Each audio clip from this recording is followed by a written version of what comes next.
let's get in Mr. Ashok Goyal, the Managing Director of BLR Logistics. So firstly, Ashokji, if you could explain us what is the extent of the strike, which areas are worst impacted at this moment because of the strike? Uh, uh, since I'm based out of Bombay, I know about Navashah port. The Navashah port is completely shut, and you can imagine it is the biggest port in India, and there's no movement happening at the port activity. And let me tell you that the strike has not been called up by our association. It is a voluntary stoppage of work by the drivers. So we are trying to get the drivers understand the implications of the law, but somehow, thanks to the WhatsApp University, they are not able to understand the consequences. Biggest issue is the one of the provisions where if you are not going to take the person, injured person to the hospital, then the law says that you can be jailed for 10 years. Here, the government has not thought about the mob lynching. You know, most of the time when somebody meets with an accident, the local mob, they actually beat the driver to death. That is what the drivers are more worried about, that whether they should save their life or take the person to the hospital. That is, plus if you look at the provisions, 10 years plus 7 lakhs of penalty also. He has to pay a penalty also of 7 lakhs. Indian truck driver does not make that kind of money. So most of them are just putting away their keys, and they feel that they should go back home rather than getting into this profession. So this law is definitely also, this is not only for the commercial drivers, it is applicable to you and me also. For example, if my car is being driven by my son or somebody, and if he does not approach the police, and later on when the owner of the vehicle will be caught, and again the same provisions apply to the owner of the vehicle also. So the law has to be diluted to some extent. We are not against that the law should not be there, but in this present form, none of the drivers will be plying the vehicles. Okay, just one more thing that I wanted to understand. Is there any exception that the drivers are considering for perishable items, medicines, or for emergency items? Are they at least allowing transport of these kind of products here? Absolutely not. They're not allowing any kind of activity. It is basically they have gone on strike on their own. We do not have a role. In fact, our association was just trying to meet up to find out a solution, and all of a sudden they started, just keeping the keys and leaving the vehicles. That is just a current situation. So there will be no distribution of fruits, vegetables, or fuel for that matter. So everything is at a complete standstill. Right. Mr. Goyal, this is Vinny joining in the conversation as well. If you could give us an understanding in terms of, about the Mumbai region at least, what is the total fleet size that is impacted as of now? Any understanding on that? There are 80 lakh commercial vehicles in India, out of which about 30 lakhs are intercity vehicles. Most of the long distance vehicle drivers have put their fleet on the halt. They are not flying at all. And it's not only Mumbai, it's all across India. And again, voluntarily, nobody has even asked them to go on strike.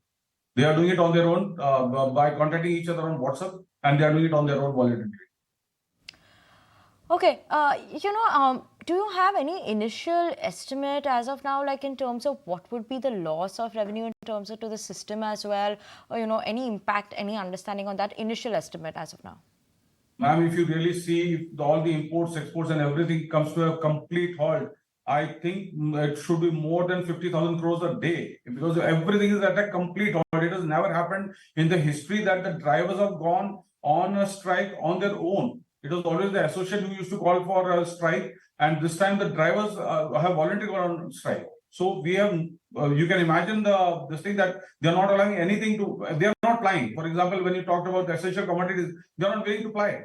Because accident can happen when you're flying a vehicle which is carrying fruits and vegetables also, and it can happen when you're carrying normal goods also. So they are saying unless this law is diluted, we will not be flying. So they're not against the law, mind you, for that matter. But the law is very, very strict now, which they feel most of the time the big fleet owners or the big vehicles are blamed, even though it is the other person who has committed a mistake. For example, I need to mention bikes.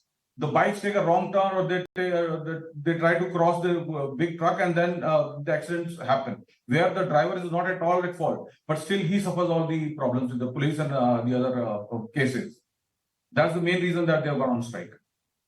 Mentioning that it is not the association that has initiated the strike and drivers themselves have gone on strike. Do you expect the strike to be limited to 3 days, or do you expect it to get extended also going forward if their demands are not fulfilled?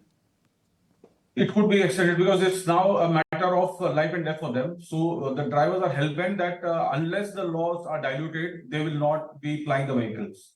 They have not understood. We are trying to make them understand that the law is not yet implemented. It will take a couple of days to that the law will, a couple of months rather, that the law will be implemented. But they are not at all listening right now. So we are trying to talk to them. But I think the government has to some statement has to come from the state central government on this. Maybe after that, there might be some movement of vehicles. Okay. Also, are you seeing any initial signs of inventory build-up currently in the ports and warehouses? Sir, every day from Navashia port, I think 50,000 commercial vehicles carry cargo from the port, apart from the rail traffic. So you can imagine if there is going to be a 3-day backlog, the whole ecosystem is going to fail. The whole entire logistics of export and import, exporters will be put to great problems or losses because they will not be able to get the vessels for which it was meant. Similarly, imports, there will be a lot of damage and detention which will be happening at the ports. So it's going to be a great hog unless some decision is taken immediately by the central government. Because if it lasts for a week also, then also everything will go for a big toss. Lastly, Ashok ji, if you could tell me, given that association has been speaking to the truckers and trying to explain them that this law has not yet been implemented and you people will be speaking to the government, what is the possibility of this strike being called off? I don't see immediate thing to this problem. Probably next 3-4 days will decide whether we can actually convince them to be on the trucks. Most of them would either, and I'm worried that once it crosses beyond 7 days, the driver will go back to the native place, and calling them back is a matter of 3-4 months then. Even that too when the law is diluted. So this is going to be a big issue if the strike is not called off immediately or the drivers are not convinced to go back on the trucks immediately. So central government has to take an immediate action. It is like I would say emergency kind of situation that the central government has to come out with some kind of a statement on this law. Okay, Mr. Goyal, thank you so much for joining in with us this afternoon, giving us an understanding in terms of, what is expected as well. And doesn't seem like, if the action is immediately taken by the government, any sign of respite that is expected. That's the word coming in from Mr. Ashok Goyal of BLR Logistics. Yes, so that's what he's talking about in terms of the trucker strike. The association is in talks with that. But yes, a lot could be impacted if the strike is not, if they do not close the strike, or if there are no steps taken by the government as well. So let's keep an eye on that. We'll keep you all more updated with this one as well.